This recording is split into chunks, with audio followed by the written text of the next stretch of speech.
Hi. Hi. Good morning. Happy Diwali. Happy Diwali. So, Happy Diwali. இப்பதானே சொன்னேன். என்னதுடா சொல்ற? Okay. Happy Diwali. ஓகே, காலங்காத்தால என்ன சட்னி அரைச்சிட்டு இருக்கீங்க? இது என்ன சட்னி ரொம்ப எண்ணெயா இருக்கு? போன வருஷம் அந்த வீடியோ தான் எடுத்தேன். போன வருஷம் நம்ம இந்த டைம் யூடியூபே போடல இல்ல? போட்டோண்டா பார்த்துருப்பீங்க. ஆமா 1 year ஆயிடுச்சுல அப்போ. So happy 1 year of DD atrocities. Congratulations. So ஆரம்பிச்சு 1 year ஆயிடுச்சு. இது எங்களோட ரெண்டாவது தீபாவளி. ரெண்டாவது தீபாவளி மூணாவது தீபாவளி. துபாயில ரெண்டாவது தீபாவளி. ஆமா. இந்தியால ஒரு தீபாவளி நீ ஆமா. ஸோ மேரேஜ் ஆகி மூணாவது தீபாவளி. ஸோ காலையில் இது என்னன்னு சொன்னீங்கன்னா கொஞ்சம் நல்லா இருக்கும். இது எல்லாருக்குமே தெரியும். எண்ணெய் சூடு பண்ணி அதுல என்ன சூடு பண்ண அதான் கேட்குறேன். எந்த எண்ணெய்? நல்லெண்ணெய் சூடு பண்ணி அதுல கையில் கிடைக்கும் பொருட்கள் எல்லாத்தையும் கையில கிடைக்கிற பொருட்கள் எல்லாம் போடக்கூடாது. அப்புறம் மிளகு அப்புறமா பூண்டு மாதிரி போடுவாங்க. கீழேயும் போடுவாங்களா? ஆனா கொஞ்சம் சும்மா இருக்கியா, மனப்பாடம் பண்ணி ஓட்டிக்கிட்டு இருக்கேன். மாதிரி போட்டு வைப்பாங்க. எனக்கு கொஞ்சம் இதாகணும். குழந்தைங்க கொஞ்சம் சூடா தேய்ச்சா அது கொஞ்சம் நல்லது. தலையில தைக்கிறது அது. தாங்கள் என்ன நினைத்தீங்க? நான் ஏதோ குடிக்கிறது சாப்பிட்றதுன்னு நினைச்சிட்டு இருந்தேன். சட்னி சட்னின்னு ஆரம்பத்துல உங்க வீட்டுல நீங்க இது செய்ய மாட்டீங்களா, பண்ண மாட்டீங்களா? இதெல்லாம் இல்லை. கையில் எண்ணெய் தலையில் தைக்கிற எண்ணெய் தான் தைப்போம். நீ என்ன காய்ச்ச மாட்டாங்களா? காய்ச்சலாம் மாட்டாங்க. அப்ப எனக்கு தெரியாது. நான் எங்க வீட்டுல காய்ச்சுவோம். எங்களது தீபாவளி காய்ச்சி எண்ணெயுடன் தொடங்கியதால் இப்படிதாங்க பண்ணணும். அதுக்கு முன்னாடி அது நம்ம சாமி கும்பிட்டுட்டு நம்ம புது ஆடைகளை அணிந்து. ஆமா, சொன்ன மாதிரி இன்னும் புது ஆடை அணியாம இருக்க. புது ஆடையும் பெரிய டிஃபரெண்ட் இல்ல. அதுவும் புது நைட்டி, வேற ஒண்ணும் கிடையாது. இது பழைய நைட்டி, அது புது நைட்டி. எப்படியோ நம்ம ஃப்ரெஷ் அப் ஆயிட்டதுக்கு அப்புறமா நம்ம வந்து நைட்டி தானே போடுவோம். ஆமா ஆமா. வீட்டுல இருக்க ட்ரெஸ் அது ஒரு கோவிலுக்கு போனா வேற ட்ரெஸ் போட்டுப்பீங்க. ஓகே. சட்டை இருந்தது, பனியன் இருந்தது, டவுசரும் இருந்தது, 2-3 டவுசர். நான் எடுத்து வைடா ஏதாவது ஒன்றுத்துக்கு நான் போடுவாங்க. எப்படியும் நியூ இயருக்கு போடணும், பொங்கலுக்கு போடணும். அப்புறமா இந்த மாதிரி எப்படியும் அவன் டவுசர் இந்த சட்டை தான் போட்டுக்குவேன். எடுத்து வைடா 3வது எடுத்து வைடா, நான் இப்பவே வாட்டுக்கு போறேன் அப்படின்னு சொல்லி எல்லாத்தையும் போட்டாச்சு. ஜெட்டி மட்டும்தான் இருக்கு. புதுசா ஜெட்டி வச்சிருக்கிறனால அது வச்சு பூஜை பண்ணு. அதுவும் ட்ரெஸ் தானே. சரி, தீபாவளி எப்படி போகுதுன்னு பார்ப்போம். இன்னைக்கு புது புது ரெசிபிஸ் எல்லாம் வேற இருக்கு. அக்காவோட ரெசிபிஸ் மாமனார்ட்ட சபதை விட்டு புதுசா ஒன்று செய்யலான்னு இருக்காங்க. பார்ப்போம். வெல்கம் டு தெரிஞ்சதுதான். Welcome to DD atrocity. வாங்க. Okay, welcome to DD atrocity. Happy Deepavali with அதிசய ரெசிபிகள். அதுதான். ஓகே, தமிழ்ல நல்லா இருக்கு. அப்படியே போடு.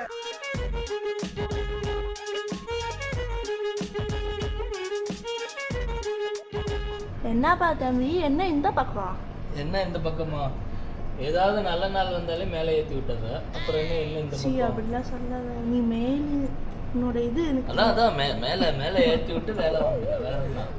நீங்களும் அப்படி நினைச்சீங்க இல்லையா? அப்ப நானும் அந்த மாதிரி நினைச்சதுல தப்பு இல்லையே. இப்படி பேச இப்படி அதான் இதெல்லாம் பேசக்கூடாது. ஸோ நாங்கள் போன பொங்கலுக்கு அடியுது பொங்கல்னு நினைக்கிறேன்.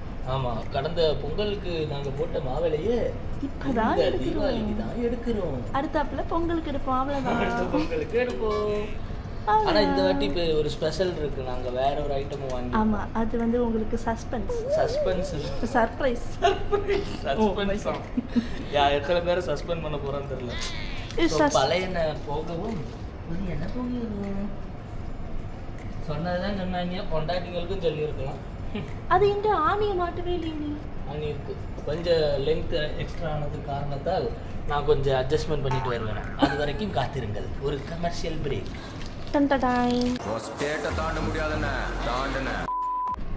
இப்பயாவது போடுவியாப்பா? என்ன போடுவேன். இங்க ஆணி மாட்டி வச்சிருக்கீங்களே. என்னடா இது? என்னது? இதுல மாட்டி இருக்கலாம்ல. அதுல இல்ல, அதுல வந்து இன்னும் நம்ம நிறைய மாட்ட வேண்டி இருக்கிறது. ஆணிய குத்துல ஊசிய குத்தி வச்சிருக்காங்க. கம்பெனி சீக்கிரத்தை வெளியே சொல்லாதடா. அதனாலதான் வெயிட் நிக்காதுங்கிற காரணத்தால் ஸ்டூல் மேல ஏத்தி நிறுத்திங்க. பரவாயில்லையே. இது ஒரு பிசினஸ் தான். என்ன? ஆமா, அப்படியே தெருவா போய் நான் தோரணம் கட்டிட்டு இருக்கேன். சரியா? இல்ல நான் பண்றேன்டா, நீ ஏன் பண்ணணும்? பாவம். அது அந்த ஊசியில மாட்டிட்டியா? ஊசியை வலிச்சு வச்சிருக்காங்க. ஏய் அதெல்லாம் ஏன் காட்டுற? அதெல்லாம் என்னோட டெக்னிக்ஸ். சார் நம்மளோட புது தோரணம் வந்திருக்கு. சிங்கிடி சிங்கிடி பைத்தியக்காரே இப்படி மாட்டிச்சு. அது பைக்கி பக்கி. ஐயோ டேகுமா. அவசரம் கொடுக்க. இன்னொரு கமர்ஷியல் பிரேக் கட் பண்ணுவீங்களா? நான் டேக் பிரைஸ் டேக் கட் பண்ணிட்டு ஓ மை காட். கேட்ட தாண்ட முடியாதுன்னு தாண்டுன. இதுதான் நல்லா இருக்குல்ல? நல்ல திருப்பதி ஏழுமலையா சன்னதிக்குள்ள போகும்போது எப்படி இருக்குமோ அந்த மாதிரி வச்சிருக்கா. ஏங்க வீட்டை பத்திங்கல்ல, வீட்டை பார்த்தோன்னே கண்டுபிடிச்சிருவாங்க இட்ஸ் பூசாரி வீடுன்னு. அப்படிலாம் இல்லை, நல்லா இருக்குது. எங்க நானும் இதே மாதிரி நம்ம சொந்த வீட்லயே இருக்கணும்டா. சொந்த வீட்டில் வச்சிடலாம் பாப்பா, ஒன்றும் பிரச்சனை இல்லை. நானும் எல்லா ஃபெஸ்டிவலுக்கும் சொல்கிறேன் ஒரே டைலாகு, நான் எங்கே எப்படி இருந்தவன் இங்கே இப்படி எல்லாம் இருக்கேன். வீடு நல்லா இருக்குது. என்ன ஒரு கன்றாவி. நீ என்ன ஏழை வேணாலும் பண்ணிட்டு போ, ஆனா வெக்க மட்டும் படாதடா. அந்த கர்மத்தை என்னால பார்க்க முடியல. என்ன செய்றீங்க? குலாப் ஜாமுன் தீபாவளிக்கு முன்னாடியே இதெல்லாம் செஞ்சிடணும். நீ என்னடானா தீபாவளி அன்னைக்கு செஞ்சிட்டு இருக்க. செய்வாங்க. இது விதிமீறல்ல உட்படும், தெரியும்ல. ரூல்ஸ் அண்ட் ரெகுலேஷன்ஸ் எங்களுக்கு இல்ல. இல்ல அப்படி இல்ல. இல்ல நம்ம பெரிய பலகாரம் பண்றதா இருந்தாதான் நம்ம வந்து அதுக்கு முன்னாடி போய் பண்ணணும். நீ உன் லேப்ல நீ செய்யறது எல்லாமே பெரிய பலகாரம் தானடி சொல்லுவ. இப்போ என்னாச்சு? ஏன் கான்ஃபிடன்ஸ் லெவல் குறைஞ்ச மாதிரி இருக்கு? எங்கேயோ யார்கிட்டயும் அடி வாங்கியிருக்கியோ? ஆனா எங்க அப்பா லட்டு தானே செய்ய சொன்னாரு. இது என்ன வெள்ளையா இருக்கு? தனக்கு என்ன வருமோ அதுதான் நாங்கள் செய்வேன். ஆனா நீ எப்பவுமே அது செய்யறது இல்லையே. உனக்கு சமையலே வராது, ஆனாலும் சமைச்சிட்டு தானே இருக்கிற. லட்டு வந்து அடுத்த நியூ இயருக்கு நான் பண்ணலான்னு இருக்கேன். ஓகே, நியூ இயருக்கு லட்டா? என்னடி சம்பந்தமே இல்லாம காம்பினேஷனா இருக்கு. ஏன் ரெண்டு மூணு தான் சாப்பிட மாட்டியா? நியூ இயருக்கு பண்ணலாமே. எந்த ஸ்வீட், ஏதாவது ஒரு ஸ்வீட் பண்ணி நம்ம சாப்பிட வைப்போம்ல. அந்த வருஷம் நல்லா இனிமையா நல்லா தான் இருக்கணும் அப்படின்ட்டு. அதனால லட்டு பண்ணுவேன். வாக்கு கொடுத்தனால பண்ணுவேன் அப்படின்லாம் கிடையாது. எப்போ வேணாலும் பண்ணலாம். இந்த வருஷம் எப்போ வேணாலும் அதான் மைண்ட் எப்போ வேணாலும் மாறி எப்படி வேணாலும் செய்வா. அவ தெரியுமில்ல, பைத்தியக்கார லெவல் 1ல இருக்கா. நல்லா ஸ்டிக்கியா இருக்கணும் சொல்லிட்டாங்க. என்னது இது? அதிரசம் செய்யற பால். அதிரசமா? குலாப் ஜாமுன். என்ன செய்யறேன்னு தெரிஞ்சுதானே செய்யற? என்ன செய்யறேன்னு தெரியாம செய்யறது தான் திவ்யா. பைத்தியம், அது பேர் பைத்தியம் முடி. அப்படிதானே எல்லாரும் நினைக்கிறாங்க. ஸோ குலோப் ஜாமுனா எப்பவும் போல விநாயகருக்கு குலோப் ஜாமுன்ல எனக்கு நல்ல எனக்கு வந்து இவன் மேலே குலோப் ஜாமுன்ல நல்ல நம்பிக்கை இருக்குது. ஏன்னா ஒரு 10-15 தடவை செஞ்சுட்டா. ஃபர்ஸ்ட் 2-3 தடவை தான் அடி வாங்குற லெவலில் இருந்துச்சு. அதுக்கப்புறம் நல்லா தான் இருந்துச்சு. என்ன எப்போ செஞ்ச போன வாட்டி? ஏய் நிறைய தடவை செஞ்சேன். லாஸ்ட்டாக எப்போ நீ செஞ்சது எல்லாமே என் மைண்ட்லேயே இருக்கிறதுனால கன்ஃபியூஷனில் மறந்துட்டேன். அதனால ஒன்றும் பிரச்சனை இல்லை. தமிழ் வருஷம் தமிழ் ஏப்ரல் மாதம் செஞ்சேன். எத்தனை மாதம் கேப்? ஒரு 6 மாதம் தான் ஆகுது. எப்படி இருக்கும்? மூளை இருக்குமா? இப்போ வந்து தப்பா செய்வேங்கிறத இப்படி ப்ரூவ் பண்ணுவேன். நல்லா செய்வேன். உன்னை பத்தி நல்லதா பேசவே கூடாதுல்ல. இல்ல நல்லா பேசலாம். சோ செஞ்சிருவேன் இந்த வாட்டி. செஞ்சுட்டா போச்சு. குலோப் ஜாமுன் என்னது? செஞ்சிருவேன் தெரியும். சாப்பாடு ஆகும் அது. என்ன ஸ்பெஷல் இன்னைக்கு தீபாவளிக்கு? பட்டினியா போட்டிருக்கேன், அதுவே பெரிய. ஆமா அது ஒரு உண்மைங்க. காலையில எழுந்திரிலேருந்து இது வரைக்கும் சாப்பிடல. 2 தடவை சாமி கும்பிட்டா, மாவேலை கட்ட விட்டா, வீட்டு வேலை பார்க்க விட்டா, ஆனால் சாப்பாடு மட்டும் போடல. அப்படிலாம் இல்லை, நான் பண்ணி கொடுத்துருக்கேன். நீயே ஒத்துக்கிட்டடி இப்போ சாப்பாடு போடாம வேலை வாங்கிட்டு இருக்கேன்னு. என்ன ஸ்வீட் செய்ய போற இன்னைக்கு? என்ன நம்மளோட அஜெண்டா? என்ன? அதிரசம் பண்ணுவேன். அவசரமா பண்ணுவியா? அதிரசம். ஓகே ஓகே, அதிரசம் பண்ணுவேன். அதிரசத்துக்கு மாவுலாம் ரெடி பண்ணிட்டேன். அதனால போய் பேசுறீனா மாட்டி விட்டுறேன். குலாப் ஜாமுன் பண்ணுவேன், அவ்வளவுதான். அப்புறமா வடை வாயிலே சுடுவேன். இதெல்லாம் செய்வேன்னு சொல்லி வாயில வடை சுடுவேன். அப்புறம் மத்தியானம் சாப்பாடு நேரடியா மத்தியானம் சாப்பாடு சாப்பிட்டேன். காலையில இவன் நான் சாப்பிட்டேன், தோசை எல்லாம் சாப்பிட்டான். எப்படி? எனக்கு தெரியாம எப்படி சாப்பிட்டோம்? ட்ரீம்ல இருக்கியா? நேத்து நைட்டு கூட ரசசோறு தாண்டி திட்டோம். அதுக்கு காலையில நல்லா அடிச்சுக்கிட்டு நீ அதை சொல்லவே. நான் வாழைப்பழம் மட்டும் தான் எடுத்துட்டு. என்னடி படுபாவி, அவனுக்கே தெரியாது. அது எப்படி அவருக்கு தெரியாம போய் சொல்றாங்க.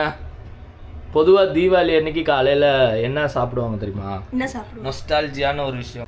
நம்ம ஊர்லலாம் எப்படி இருக்கும், காலையில் ஒரு 5 மணிக்கெல்லாம் ஒரு பட்டாசு சவுண்டு கேட்கும். ஆமாம். அது வந்து ஊர் தெருவுக்குள்ளே ஒருத்தர் இருப்பான், எழுப்பி எப்படின்னா எல்லாரையும் எழுப்பி விடுறதுக்கு. நான் ஏஞ்சிட்டேன்டா, என் கூட பட்டாசு வெடிக்கிறதுக்கு யாராவது இருக்கீங்களாடான்னு. எங்கள் தெருவில் பொதுவாக நான் தான் வெடிப்பேன். ஏன்னா எங்கள் அப்பா காலையில் எடுத்து வச்சிருவாரு, நான் போய் வெடிச்சிட்டு வந்துடுவேன், குளிக்காமலே வெடிச்சிருவேன். அதுக்கு ஒரு திட்டு விழுவும் அம்மா கிட்ட இருந்து. அதுக்கப்புறம் என்ன ஆகும்னா ஒரு 5:30-6 மணிக்கெல்லாம் அப்பா கூட கறி கடைக்கெல்லாம் போனோம்னா அங்கே வந்து மட்டன் சிக்கன் இதெல்லாம் இருக்கும். யார் யாருக்கு என்னென்ன வேணுமோ அப்போ தான் வெட்டியிருப்பாங்க ஃப்ரெஷ்ஷாக. அதெல்லாம் வாங்கிட்டு வந்து காலையில் இட்லி கோழி குருமா, அப்படியே அந்த கோழியில் கொஞ்சம் பாக்கி எடுத்து வச்சு மத்தியானத்துக்கு அப்புறம் மட்டன் வாங்கிட்டு வந்திருப்போம். அந்த மட்டனும் குழம்பு வச்சு சோறு அப்படியே சாப்பிட்டுட்டு ஒரு பட்டாசு கிட்டாசு வெடிச்சோம்னா ஒரு 6 மணிக்கா சன் டிவியில் படம் போடுவான். இன்னைக்கு கூட கூலி போடுறோம். சேகர் சாகரப்போ தயாளு காதல ஏதோ சொன்னா என்ன சொன்னான்னு யாருக்காவது தெரியுமா? எங்க அம்மா நேற்று சாயங்காலம் அந்த திட்டுது, நான் உங்ககிட்ட சொன்னேன் இல்லடா இந்த தீபாவளிக்கு அந்த படத்தை சன் டிவியில் போடுவாங்கன்னு, நீ எதுக்கு ஃபர்ஸ்ட் டே ஃபர்ஸ்ட் ஷோ போய் பார்த்தேன்னு. அவங்களுக்கு இன்னும் ஃபர்ஸ்ட் டே ஃபர்ஸ்ட் ஷோலாம் என்னன்னு தெரியாம இருக்குது. ஆனா அவங்கள சொல்லி கொடுத்தோம் இல்லை, படத்தை போட்டுட்டாங்க, அவங்க சொன்னதுதான் நியாயமா இருக்குது. ஸோ அந்த மாதிரி படங்கள் எல்லாம் பார்த்துட்டு அப்புறம் ஒரு 7-8 மணிக்கா பார்த்தீங்கன்னா தெருவெல்லாம் புஸ்வானம் வைக்க ஆரம்பிப்பாங்க. புஸ்வானம், சங்கு சக்கரம்னு. அதுக்கு இடையில நம்ம போய் ஒரு சரத்தை வச்சு எல்லாரையும் அலப்பறை பண்றது தான் நம்ம தீபாவளி. ஆனா இங்க என்னடானா காலையிலேயே எல்லாம் வேலைக்கு போயிடுவோம், சாயங்காலமா வந்து கோயிலுக்கு போனா உண்டு, போகலன்னா இல்லை.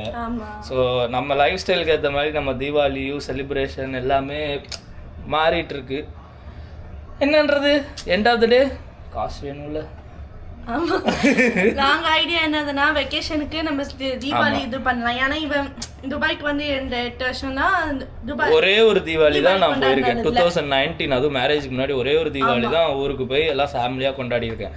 அதுக்கப்புறம் வந்த எல்லா தீபாவளியும் இங்கே ரூமில் பாய்ஸோட தான் கொண்டாடி இருப்போம். இந்த வருஷமாவது நம்ம போவோம்.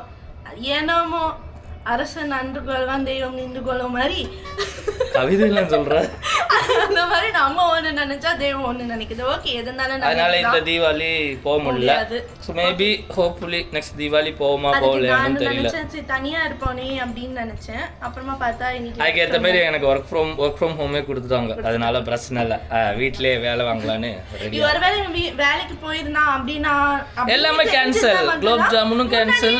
முன்னாடி நைட்டே நம்ம பண்ணிருக்கலாம். முன்னாடி நைட்டு இது மேல போட்டுட்டு இப்ப காலையில ஆக மொத்தம் என்னை வேலை வாங்காம விட மாட்டேன். நான் கூட என்ன நினைச்சேன்னா இவன் வேலைக்கு போயிட்டானோ நானே காலையில எந்திரிச்சு எல்லாம் செஞ்சு வச்சுட்டு சாயங்காலம் அவனுக்கு சர்ப்ரைஸ் பண்ணுவேன் அப்படின்னு பார்த்தா தீபாவளிக்கு அதானே பண்ணி நல்லா சர்ப்ரைஸ் இருந்தது. ஒண்ணுமே இல்லை, வடை இருந்துச்சு. இதே மாதிரி குலோப் ஜாம், ஒவ்வொரு விசேஷத்துக்கும் குலோப் ஜாமுன் வடையை தவிர திவு அக்காவுக்கு வேற எதுவும் தெரியாது. உங்களுக்கு தெரிஞ்ச ஏதாவது ரெசிபி இருந்தா இவளுக்கு பர்சனலா டிஎம் பண்ணுங்க. எனக்கு முறுக்கு பண்ண வந்து நான் வந்து எனக்கு முறுக்கு பண்ண தெரியாது, பார்த்துட்டு இருக்கேனே தவிர எப்படி அது ஒரு பக்குவம்னு ஒன்று வரும்ல, அது எனக்கு தெரியல, எனக்கு பண்ணது கிடையாது. ஏன்னா நான் சின்ன வயசுல இருந்தே அப்படி நான் பார்க்கல. எங்க அம்மா என்ன செய்வாங்க, வடை சுடுவாங்க, சுண்டல், அதுக்கப்புறமா அதுக்கு ஸ்வீட்டு ஒரு 2-4-5 ஸ்வீட்லாம் இருக்கும், அதெல்லாம் பண்ணுவாங்க. இந்த முறுக்கு அதுக்கப்புறமா மாமாவுக்கு ஆபீஸ்ல இருந்து டப்பா கொடுத்துருவாங்கன்னு நினைக்கிறேன், ஸ்வீட் டப்பா. அதனால அத்தை எதுவும் செய்ய மாட்டாங்க. அப்படிலாம் இல்லைங்க, ஆஃபீஸ் வந்து கொடுக்கறதும் செய்வாங்க. அதுக்கப்புறமா எங்க அம்மாவும் 4-5 ஸ்வீட்லாம் பண்ணுவாங்க, வடை பண்ணுவாங்க, குலாப் ஜாமுன் மெயினா இருக்கும். நானும் என் தங்கச்சியும் 2 பிடிச்சி பண்ணுவோம். ஆக மொத்தம் குடும்பமா குலோப் ஜாமுன் மட்டும் தான் பண்ணிட்டு இருக்கீங்க. இன்சல்ட், ரொம்ப கேவலப்படுத்துறாங்க. அது இனிப்பு தானே. அப்படி இல்ல, அது ஈஸியா செஞ்சிடலாம்ல, அப்படி சொல்லு. அதுவும் ஒரு என்ன வகையானது. இந்த மிக்ஸ் மட்டும் இல்லைன்னா இந்த ஒரு மிக்ஸ் மட்டும் இல்லைன்னா நம்ம யாருமே குலோப் ஜாமுனை பார்த்துருக்க மாட்டோம். அது இல்லைன்னா அது கொஞ்சம் கஷ்டமான ப்ராசஸாக இருந்திருக்கும். இதுனா இவங்க வாங்குறாங்க, பாலில் மிக்ஸ் பண்ணுறாங்க, பொரிக்கிறாங்க, ஜீரால போட்டுறாங்க, கேட்டால் குலோப் ஜாமுன். இவன் என்ன சொன்னா, பொரிக்கிறாங்க, நீ பண்ணு, எனக்கு தெரியாது, பண்ணு. நான் என்னால் பண்ண முடியும். ஆனால் ஒரு தடவை நான் பண்ணிட்டேன்னா வருஷம் ஃபுல்லாக என்னை தான் பண்ண விடுவா. அதனால தெரிஞ்சா கூட ஒரு சில வேலையை செய்யாதிருக்க கணவர்களே, மாட்டிப்போம். இவன் பேச்ச நம்பிக்கிட்டே நீங்க வந்து செய்யாம இருக்காதீங்க, அதுக்கப்புறம் திட்டுவாங்க. ஸோ ஓகே, இன்னைக்கு நாங்க வந்து குலோப் ஜாமுன், வடை, அதிரசம் மாவுல பண்ணி வச்சிருக்கேன். ஆமா, அதுவும் ரெடிமேடு தான், பொய் புளிட்டு தெரியல. அதிரசம் மாவுனா என்ன போடுவாங்கன்னே தெரியாது. பேச விடு, கண்டுபிடிச்சிருவாங்க. அரிசி மாவு, அதுக்கப்புறமா வெல்லம் நல்லா இது பண்ணி செய்யணும். அது எது நல்லா பண்ணி? இது வெல்லம் எது பண்ணி செய்யணும்? அரிசி மாவோட நல்லா மிக்ஸ் பண்ணணும். அது எது அவாய்ட் ரிஸ்கி பிஸ்னஸ். மிக்ஸ் விற்கும், வாங்குங்க, எண்ணெயில் போட்டு பொரிச்சு எடுத்து சாப்பிடுங்க. இவ்வளோ மாதிரி பொண்டாட்டிலாம் வந்து டெஃபினட்டாக கடையில் ரெடிமேடே இருக்கும், அதே வாங்கிட்டு வந்து சாப்பிட்ருங்க. இந்த அவமானம் உனக்கு தேவையா? ரொம்ப கஷ்டம். இவ்வளவு பேசுறீங்க. நீ உங்க வீட்ல என்ன பண்ணுவீங்க? எங்கள் வீட்டில் அதிரசம்லாம் கிடையாது. வேற என்ன பண்ணுவீங்க? முறுக்கு, சோமாஸ், ரவா லட்டு, அதெல்லாம் யார் பாசி பருப்பு உருண்டை. யார் பண்ணுவா? எங்கள் அம்மா. உங்க அம்மா பண்ணுவாங்களா? ஆமாம். ஏன் இப்ப பண்ணல? எங்கள் அம்மா இப்போ யார் சாப்பிட்றது? எங்கள் அம்மா வந்து சாப்பிட்றது பல்லு இல்லை. அந்த மாதிரி இங்க நம்ம வீட்ல நம்ம என்ன பண்ண முடியும்? ஒருவேளை ஃபியூச்சர்ல ட்ரை பண்ணி நம்ம பசங்களுக்கு கொடுக்கலாம். ஓகே. ஸோ இன்னைக்கு எங்களோட அஜெண்டா குலோப் ஜாமுன், அதிரசம், வடை, அதுக்கப்புறமா கோயிலுக்கு போயிட்டு என்னை சொல்லி முடிக்க விடுறியாடி. கோயிலுக்கு போயிட்டு அப்படியே கார்டன்ஸ் போனால் அங்கே வந்து பட்டாசு வெடிச்சு தெருக்கி விட்டுருப்பாங்க. அப்படியே ஒரு வேடிக்கையெல்லாம் பார்த்துட்டு வீட்டுக்கு வந்து படுத்து தூங்கிடுவோம். ஆஹா